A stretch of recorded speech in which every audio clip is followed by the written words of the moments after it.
My heart broke when I saw my girlfriend's Instagram post. She had shared a picture of her ex and written under it some relationships never end. I replied with a simple comment maybe. After that I canceled the Christmas party I had planned to propose to her at. 2 days later my girlfriend showed up at my door holding something very expensive in her hands. I am Alex, 31 years old. I work as a financial analyst at a mid-sized investment firm in Boston. Not the flashiest job, but it pays well and I have built a comfortable life. I own a condo in Back Bay, drive a decent car, and for the past 2 years I thought I had found the person I wanted to spend the rest of my life with. Her name was Isabelle. We met at a mutual friend's rooftop party in the summer of 2022. She was a marketing coordinator for a luxury fashion brand. The kind of woman who could walk into a room and shift the energy without trying. Dark hair, sharp wit, and this laugh that made you feel like you were the only person she had ever found funny. We clicked instantly. Within 3 months we were exclusive. Within 6 I was telling my parents about her. By our first anniversary I was already thinking about rings. Everything felt right. Or at least it did until December 12, 2024. The thing about relationships is that you build them on trust, on small moments that accumulate into something solid. Isabelle and I had that. We had Sunday morning pancakes at her place, late night drives down Route 1 with no destination in mind, and those stupid inside jokes that only we understood. I had started keeping a toothbrush at her apartment. She had a drawer full of clothes at mine. We were building something real, something permanent, or so I thought. It was a Thursday evening. I was sitting on my couch scrolling through Instagram after a long day of back-to-back meetings. My feed was the usual mix of food posts, memes, and occasional vacation photos. Then I saw it. Isabelle had posted a picture. At first I didn't think much of it. Just another aesthetic shot, I figured. But when the image loaded fully, my stomach dropped. It was a photo of her ex-boyfriend, Cameron, not just any photo, a close-up of him smiling at the camera, the kind of shot that felt intimate, personal. The caption read, "Some relationships never end." I stared at my screen for a full minute, trying to process what I was seeing. My thumb hovered over the comment section. There were already a dozen responses. Heart emojis. All so sweet. One of her friends wrote, "You two were perfect together." Another comment said, "I always knew you guys had something special." I felt like I had been punched in the chest. Cameron, the guy she dated for 3 years before me. The guy she told me was ancient history. The guy whose name she barely mentioned anymore, because according to her that chapter was completely closed. They had broken up 6 months before we met and she had always described it as mutual, amicable, and utterly finished. I didn't call her. I didn't text her. I just left a comment. Maybe. Then I locked my phone and sat there in silence, feeling my entire world tilt sideways. The Christmas party was supposed to happen in 6 days. I had rented out a private room at a nice restaurant downtown. Not one of those trendy, overpriced places, but somewhere classic and elegant. Invited 30 people, her friends, my friends, our families. I had coordinated with a photographer to capture the moment I got down on one knee. The ring was already sitting in my sock drawer. A platinum band with a princess-cut diamond that cost me 3 months' salary. I had been planning this for weeks, agonizing over every detail because I wanted it to be perfect.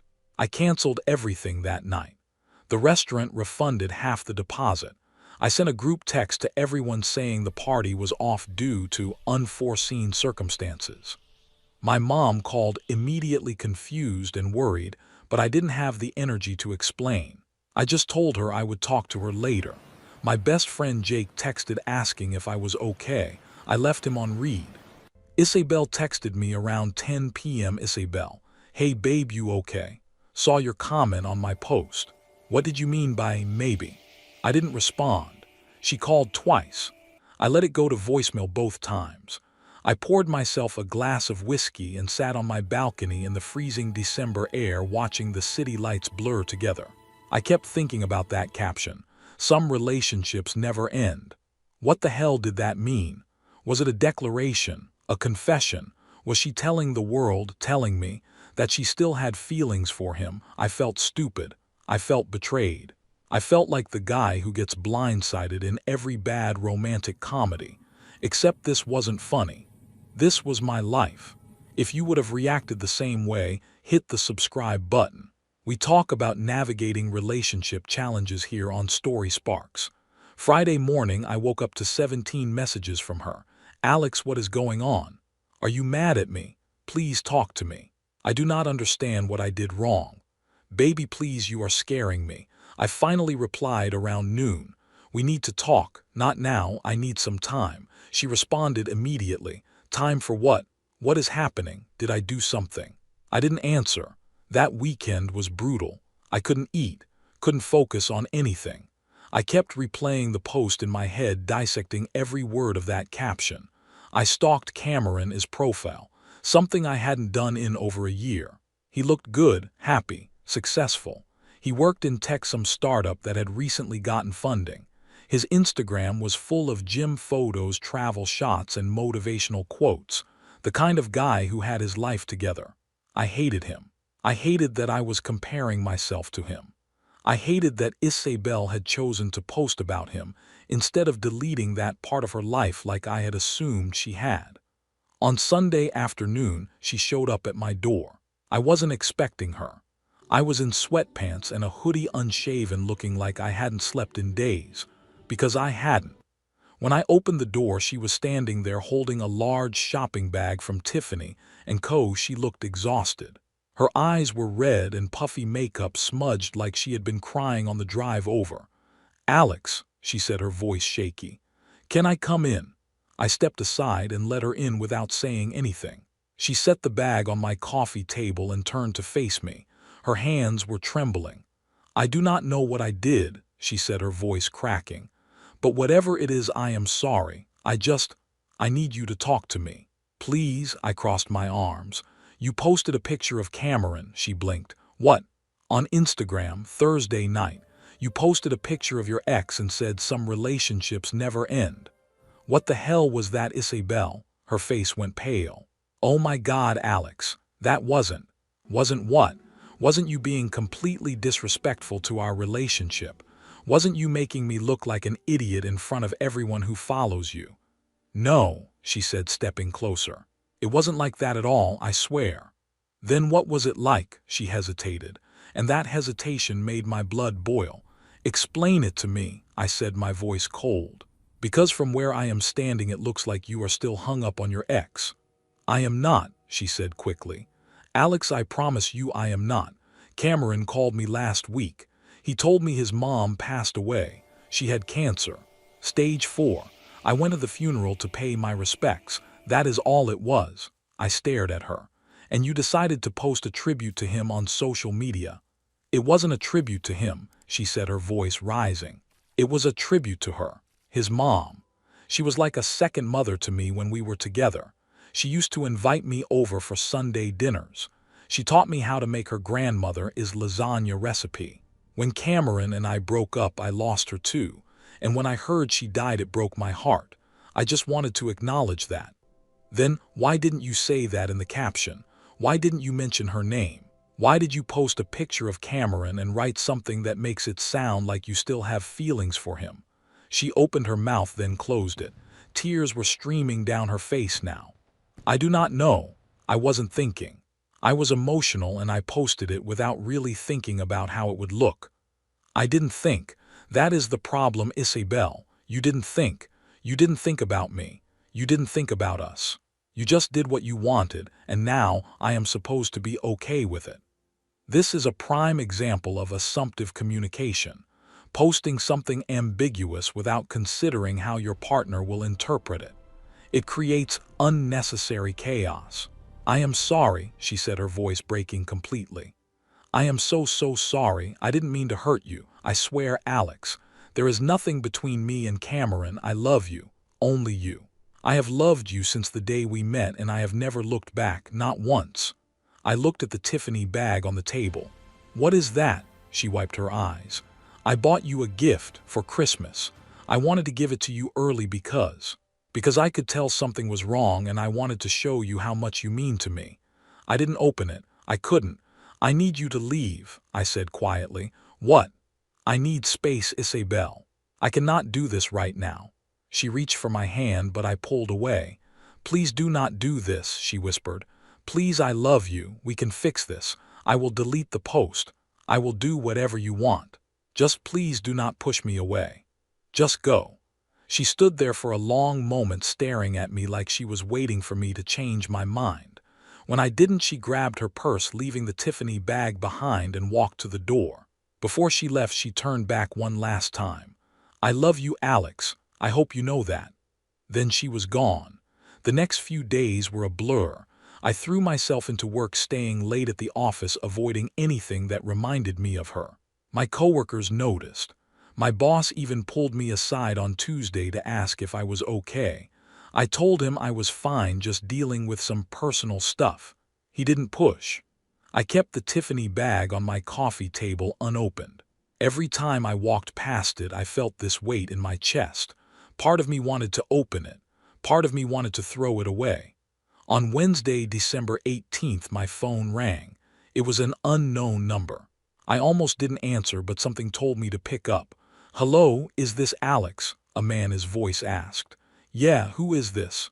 This is Cameron. My entire body went rigid. What do you want? I know you probably do not want to hear from me, he said, but I need to talk to you. It is about Isabelle. I do not want to hear anything you have to say. Just give me 5 minutes, please. Man to man. I should have hung up, but curiosity got the better of me. Fine, talk, he sighed. Look, I know about the Instagram post. Isabelle told me you guys got into a fight about it, and I feel like I need to set the record straight. Go ahead. That post wasn't about me. Not in the way you think. My mom died 2 weeks ago, pancreatic cancer. It was fast. One day she was fine, the next she was in hospice.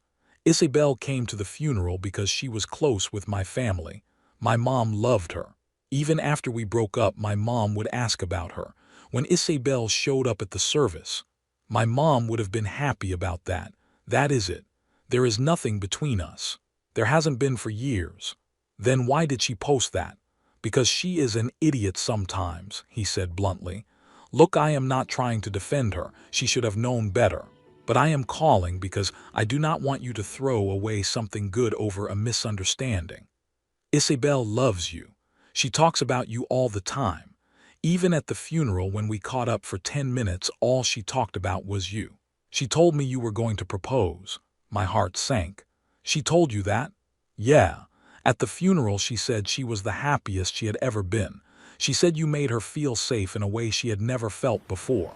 So when she called me crying yesterday saying you kicked her out and wouldn't talk to her, I figured I should reach out, man to man. I didn't know what to say.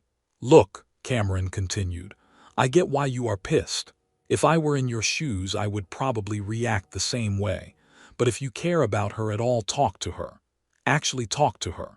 Do not let this ruin what you guys have. Because from what she has told me, you guys have something real. And that is rare. He hung up before I could respond. I sat there holding my phone, feeling like the ground had shifted beneath me again. Cameron's words kept echoing in my head. She talks about you all the time. She said you made her feel safe. I walked over to the coffee table and finally opened the Tiffany bag. Inside was a watch, a Rolex Submariner, the exact model I had been eyeing for over a year but could never justify buying for myself. It was beautiful, black dial, stainless steel, the kind of watch you pass down to your kids someday. There was a note attached in Isabelle's handwriting, for all the time we have spent together, and all the time I hope we will have.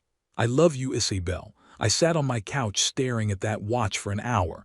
Then I picked up my phone and called her. She answered on the first ring. Alex, hey. There was a long pause. I could hear her breathing on the other end like she was afraid to say anything. I am sorry, I said, for shutting you out, for not listening, for assuming the worst. No, she said softly. I am sorry. I should have thought about how that post would make you feel. I was careless. I was grieving and I wasn't thinking about the optics, but that is not an excuse. I hurt you and I am so sorry. Cameron called me. He what? He explained everything. About his mom, about the funeral, about you. She was quiet for a moment. I didn't ask him to do that. I know, but I am glad he did, because I was too stubborn to hear it from you. Another pause. Can I see you? She asked, her voice barely a whisper. Yeah, come over. She was at my door 20 minutes later. We talked for hours about everything. The post, the trust, the future. She showed me pictures from the funeral. Her standing with Cameron is family. His mom is portrait at the service. She explained how she had been so caught up in the moment, in the grief, that she didn't think about how her words would be interpreted. I should have written "some people never leave your heart" or something about his mom, she said. But I wasn't thinking clearly. I miss her, and I wanted to honor that. I get it now, I said. I do. But it scared the hell out of me. I thought I was losing you. You are not losing me, she said, taking my hand. I am right here. I have always been right here. By the end of the night, we were okay. Not perfect, but okay. We ordered takeout, sat on my couch, and watched some dumb action movie neither of us paid attention to.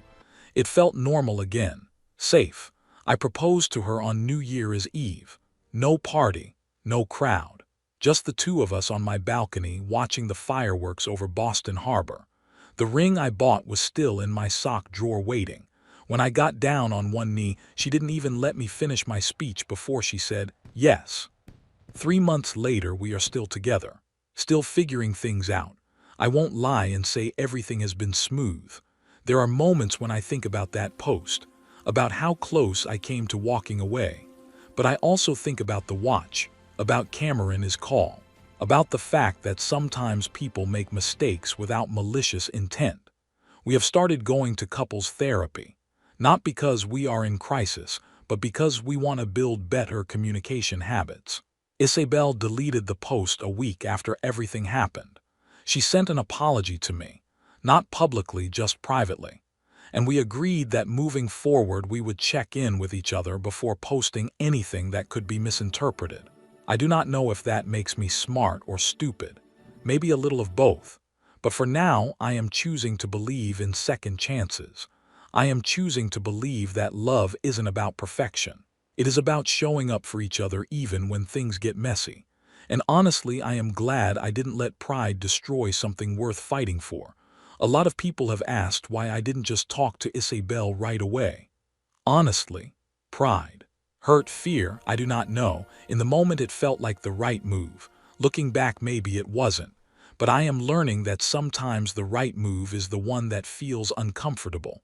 We set a date. October 2025. Small wedding. Close friends and family only. Isabelle has been planning it with my mom, which is honestly adorable to watch. I am still not great at this whole communication thing, but I am trying. We both are. Thanks for watching.